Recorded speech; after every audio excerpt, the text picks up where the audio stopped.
Hello everybody, it's Kara from Wild Book Garden, and today I'm here with part 2 of my December wrap-up. I will link part 1 down below, as well as links to all the people and things I mentioned, and again, kind of an overview of some things happening right now.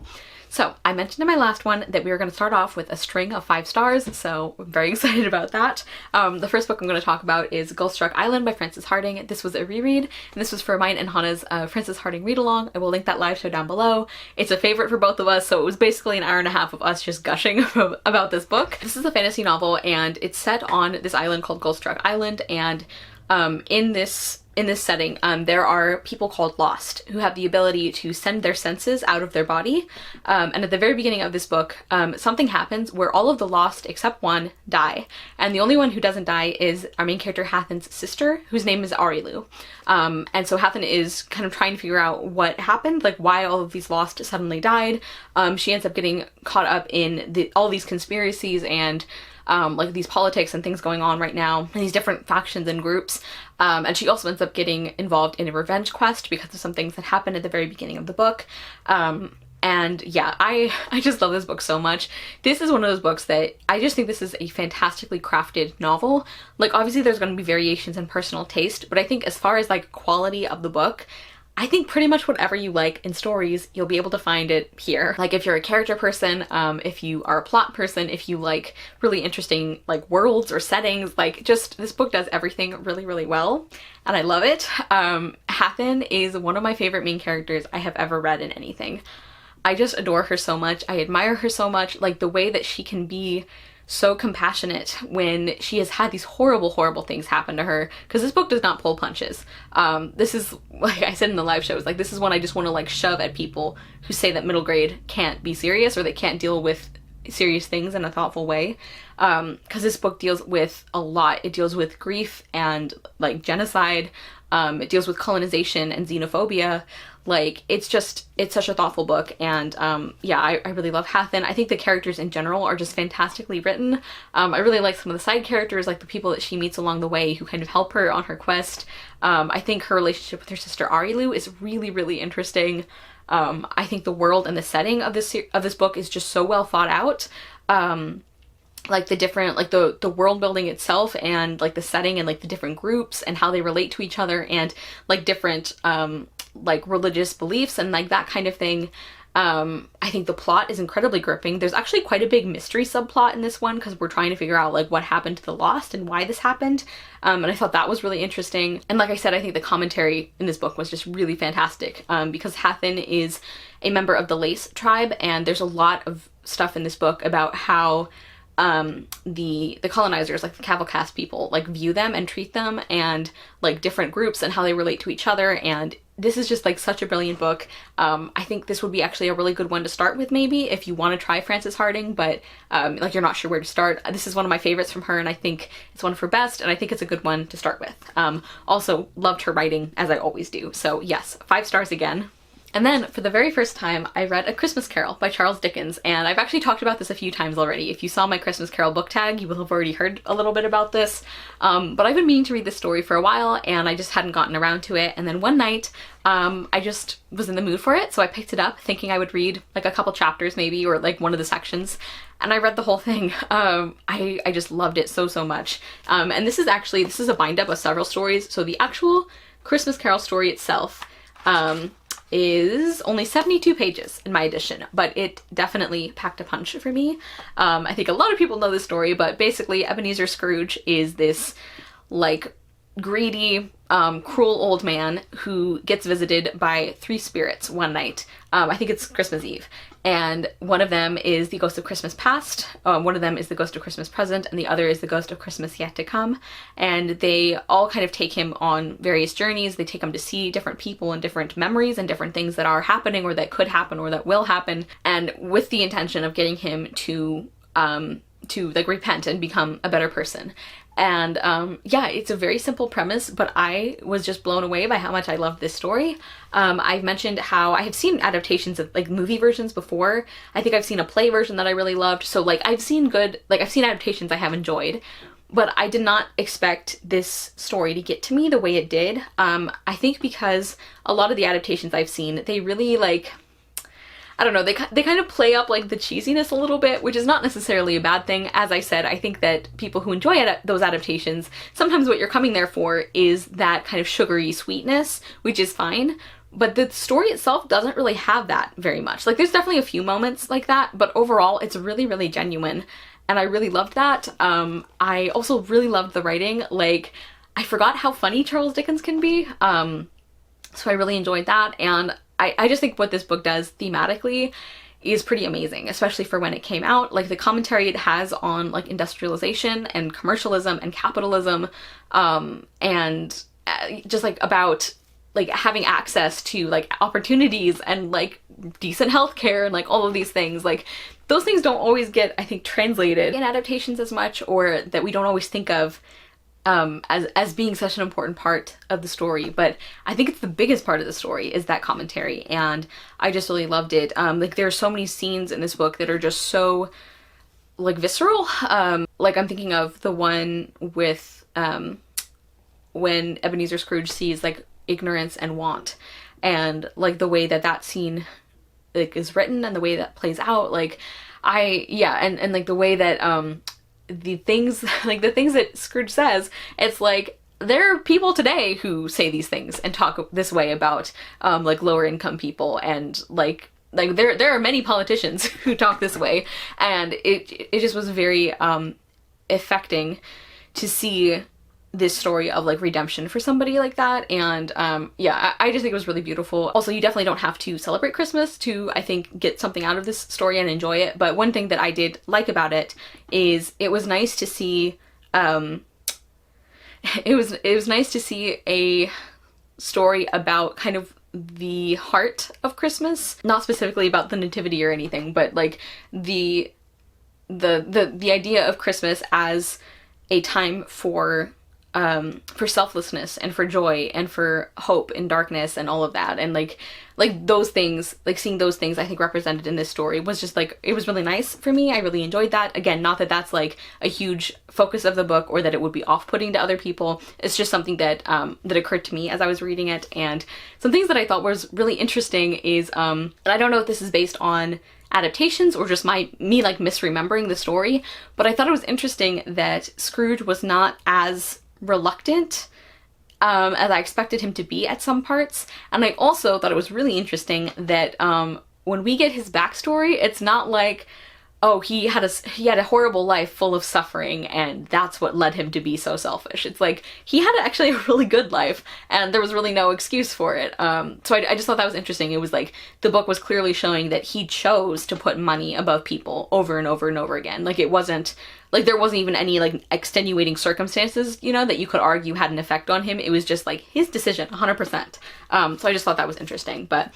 anyway, I absolutely loved this. I gave A Christmas Carol 5 stars. And like I said in that tag, I am no closer to figuring out how I feel about Charles Dickens as an author, because I have hated 2 of his books and loved 2 of his books. So I don't know. Next, I finished Better, Not Bitter, Living on Purpose in the Pursuit of Racial Justice by Yusuf Salaam, who is one of the Exonerated 5, and this is a memoir about his life and his experiences. It obviously talks about his wrongful conviction and his time in prison, but then also about afterwards and like the perspective that he has on like life and the world.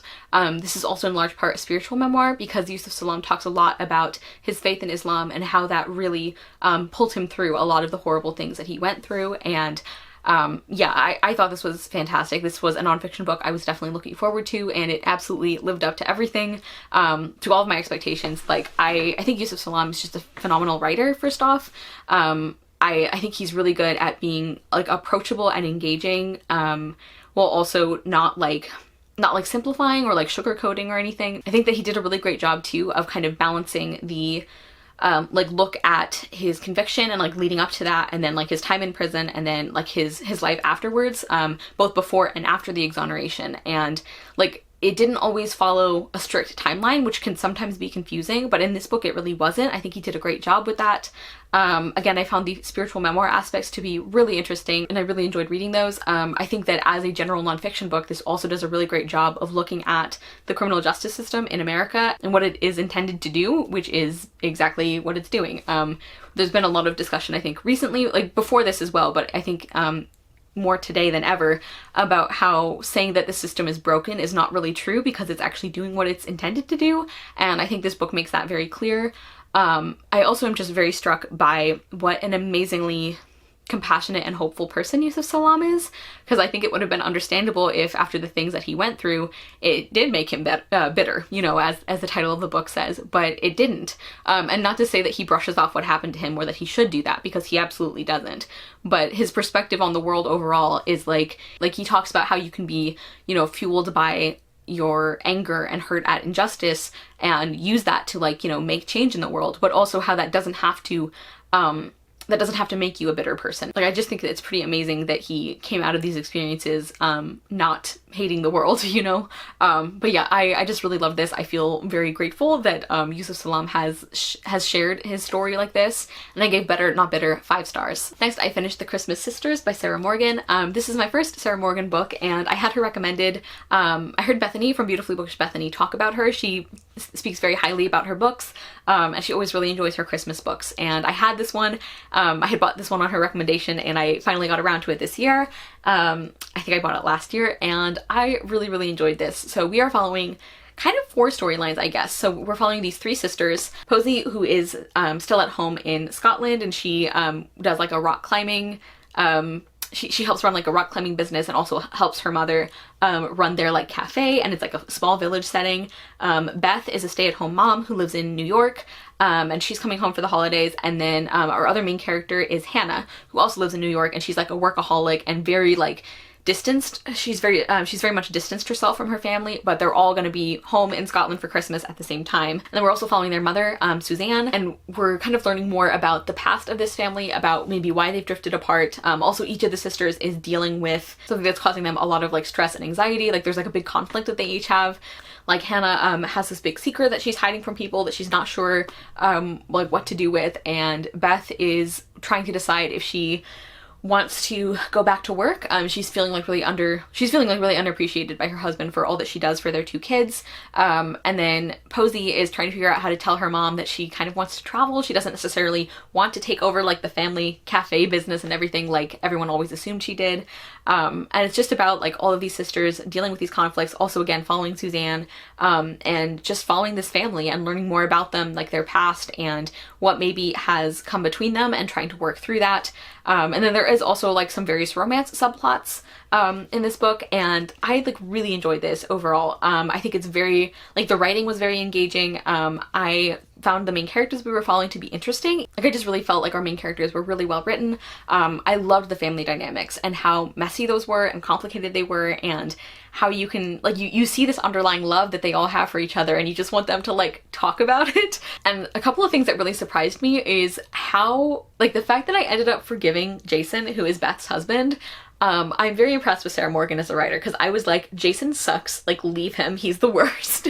Like, the things that he says to Beth are, they infuriated me, but I think the way the book was written, you saw, like, he still shouldn't have said them, and it was ridiculous that he even thought these things for a moment, let alone said them to his wife, but you kind of understand why he didn't get it. And I think he does a really good job of like atoning and making up for it, which I appreciated. Like, I ended up like actually being very invested in Jason by the end, and like Jason and Beth like making up and working things out. Like, I really wanted them to work things out.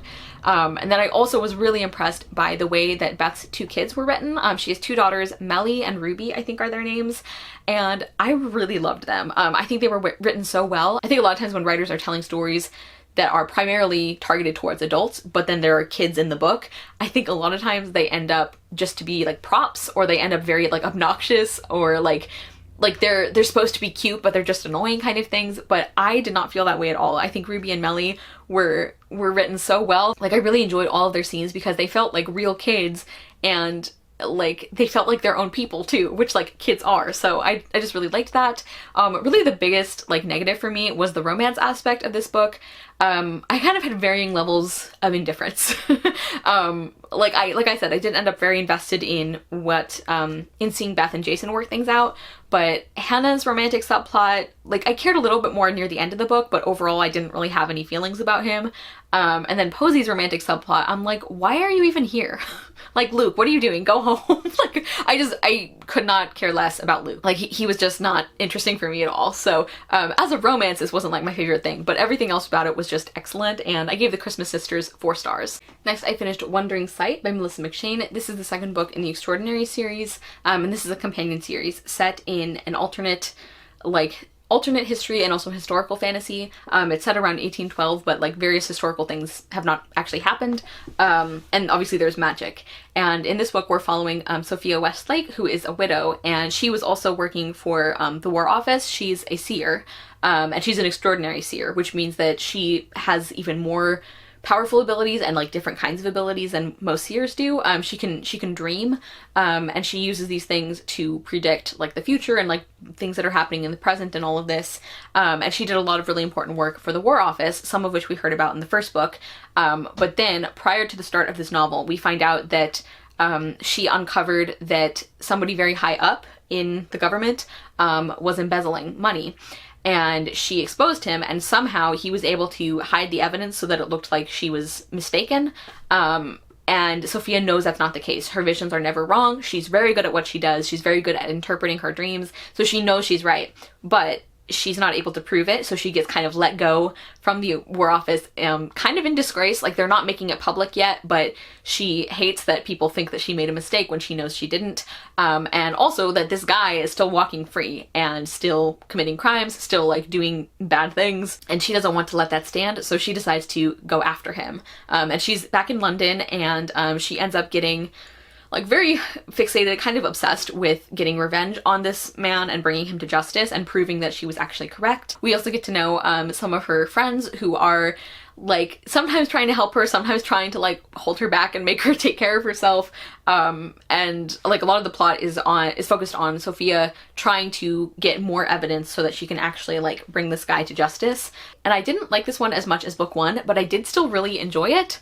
And it was really interesting because this is apparently, for a lot of people, this is like their least favorite book in the series, and I had kind of like predictions about why that might be. I thought one reason is probably that the dream aspect maybe some people wouldn't find as interesting as I did, and I thought the other big reason would be the main female character, Sophia, and like how single-minded and self-destructive she could be. And after finishing this, I kind of looked at some reviews, and I think that's kind of the case. Like, it seems like I was correct in that, and I definitely see why the dream aspect would not be interesting for everyone. I found it fascinating though, and I feel like Melissa McShane did a really good job of explaining how this magic worked in little bits so that you didn't get overwhelmed with stuff all at once. And then also seeing Sophia discover more about the way her magic works, and like I found that really interesting. I've said before, like, I don't like dream sequences in books, but dream magic I love, and so I really enjoyed that. And then as far as like Sophia as a character, like I feel like with character pet peeves, because they're pet peeves, they're obviously going to be very specific to different people. And for me, the thing about like self-destructive behavior of main characters is it depends what kind. Like, there are certain kinds where I do find it hard to read or I don't want to read it. Not necessarily that books shouldn't have it, but I just don't tend to read those. But I think the reason that I still liked Sophia and that I still liked this book is that the specific kind of self-destructive behavior she has is something that I could possibly see myself in. Like, I don't know if I would have made all the choices she does, but there were a lot of times where it's like I could see myself, like I was sympathizing with her, because it's like, yeah, like if somebody had made it look like I was wrong and I made a mistake and like, you know, publicly embarrassed me and then continued to like hound me in public, and people thought that we were like involved when really I hated this person, like, and they were like sabotaging my life. Yeah, I would probably put my own health at risk to do something about that. Like, her particular kind of stubbornness is something I could relate to, so I think that was one of the reasons why. So your mileage will definitely vary as far as like that character goes, but I really liked her. I really felt for her. I found the story very interesting. Again, I liked the world. I loved some of the supporting characters. Like, I love Daphne so much. She's one of Sophia's friends who ends up helping her in her investigation, and she's the main character of the 3rd book, which has me very excited. But I love her. She's like so bubbly and bouncy and just so smart too, and people don't always think she's smart, but I love her. The only things that I wasn't a big fan of is the romance didn't really do anything for me, and partly like I really loved the romance in the 1st book, so maybe this one had a tough act to follow anyway, but I also just didn't like Sophia and the love interest had a couple of good scenes together, but it just felt underdeveloped, and especially the point where Sophia realized she was in love with him, that felt very quick. And then also there was something at the end where there's a really big decision that Sophia makes, and I think she made the right decision, but I think we needed to see more build up to her doing that. But otherwise, I really enjoyed this, and I gave Wandering Sight 4 stars. Next, I finished The Jabberwocky Princess by C.C. Louise. This is a book in the Forest Tales series, but I think you can read them as standalones, which is what I did with this one.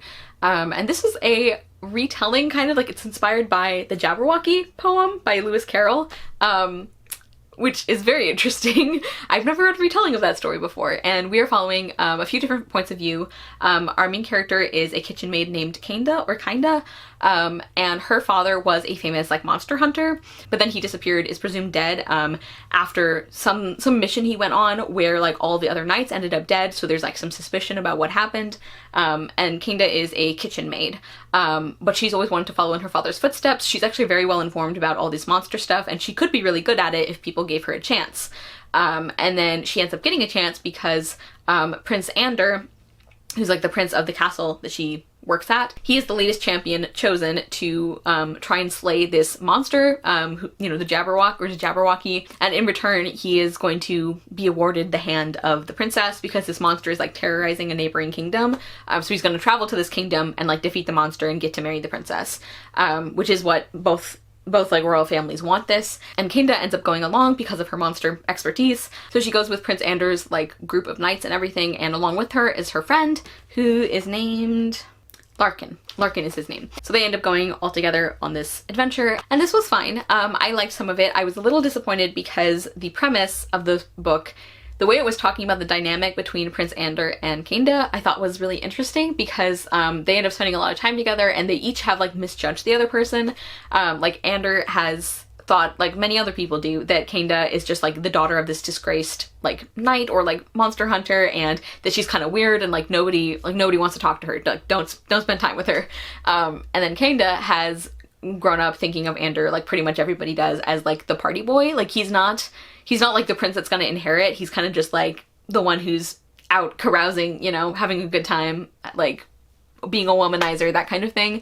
And then it was talking about how they end up working together and getting to understand each other a lot better and realizing that they had misjudged the other person. And I was like, that sounds great. I love that dynamic. And that's not exactly what happens because like at the very beginning of the book, like, yes, that's how they feel about each other. But then like the second or third conversation they have, it's like they talk a little bit about who they are and, their past and what they want to do and all that. And it's like, yes, I have misjudged you. I understand you better now. And it's like a nice moment.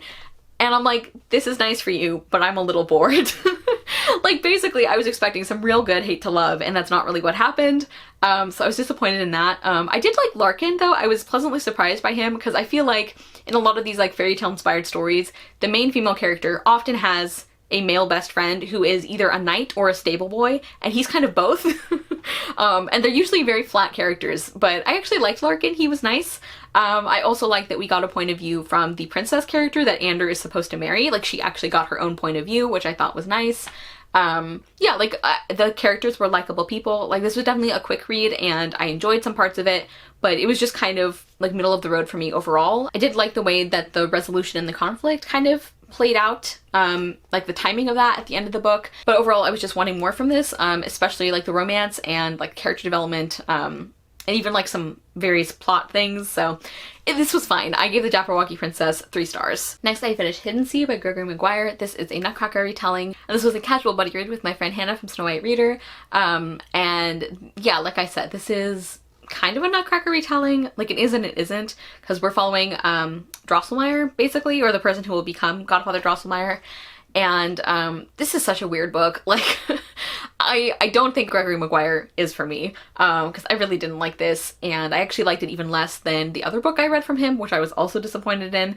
But yeah, so we follow Dirk, is our main character, and I don't even know how to summarize this because it's so disjointed and weird, but there's like this fairy tale kind of start to the book, and then we see how he ends up getting taken in by various people and like traveling to different cities, and we do see how he comes to carve the Nutcracker. I'm like trying to figure out what this book is about after I read it. Like, yeah, like I don't even know how to summarize it because there's so many different, again, disjointed sections to this book, and it sounds like the end of the synopsis says, ultimately, Hiddensee offers a message of hope. If the compromised Godfather Drosselmeyer can bring an enchanted nutcracker to a young girl in distress on a dark winter evening, perhaps everyone, however lonely or marginalized, has something precious to share. I love that idea. I don't feel like that was really communicated in this story, though.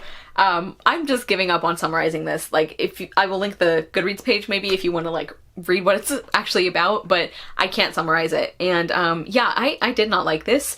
I think the writing itself was pretty good. Like, clearly Gregory Maguire is good at the actual, like, stringing sentences together. And I think some of the fairy tale atmosphere was good. There were flashes throughout the book of, like, scenes that I really liked, or, like, a character we would meet briefly who seemed interesting. My favorite part of the book was the actual Nutcracker part at the very end, where we see him, like, become godfather to Clara, and, like, all of that I loved, and I was, like, very deeply emotionally invested in that part of the book, and, like, what would happen to Clara and all of that. So that was great. Everything else, though, I was not a fan of. I don't think, like, Dirk wasn't, like, a horrible main character, but I just didn't have a lot of feelings about him. And I didn't feel like a lot of the characters were that well developed. Like, the ones that I liked or that I thought were more interesting, we often didn't spend very much time with. And also there's one thing I had, like, a pretty big issue with, where there's, like, this really strong flavor of Orientalism for part of the book, where Dirk meets this woman who he develops feelings for, and she is, I forget which country she is supposed to be from, but she is, I think, the only person of color in the book. And the way she's written about as being very, like, exotic and, like, strange and, like, all of that, it was just very uncomfortable. And, like, some of it felt like it was, like, a character choice, but some of it didn't, and it just felt very weird. And I also really, really hated the way her story goes and what that kind of says about her function in the book. I hated all of that. And then one of my biggest issues with this book was, this was another one where I got to the end and I'm like, what was the point? Like, I don't think every book has to have the same kind of point, like the same kind of intention, but when somebody tells a story, there is an intention behind it. Even if it's, like, a message that's supposed to be really, like, depressing or whatever, that is still an intention. And this one, despite what the back of the book tells us, I don't feel like it had a very clear intention. Like, there are plot threads that are just dropped. The characterization was just very, I don't know, that didn't feel like it was going anywhere. Again, I don't feel like the themes and the messages were really communicated well. Like, I did not get what the back of the book says we were supposed to get from it. Like, that sounds like a nice idea, but I didn't really see it here. Yeah, I just really didn't like it. This was another book where if I had been more invested in these characters in this story, I think I would have been even more frustrated. But even as it was, even feeling so disconnected from these characters and from all these weird things that were happening in the story, I still was like, really? That's it? So yeah, I gave Hiddensee 2 stars. I just don't think Gregory Maguire is for me. Yeah.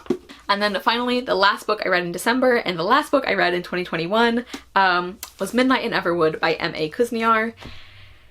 This is why you should never do your end of year lists early, because this was one of my most disappointing books of the whole year, and I finished it on New Year's Eve, which is, yeah, I have 2 beautiful special editions of this book.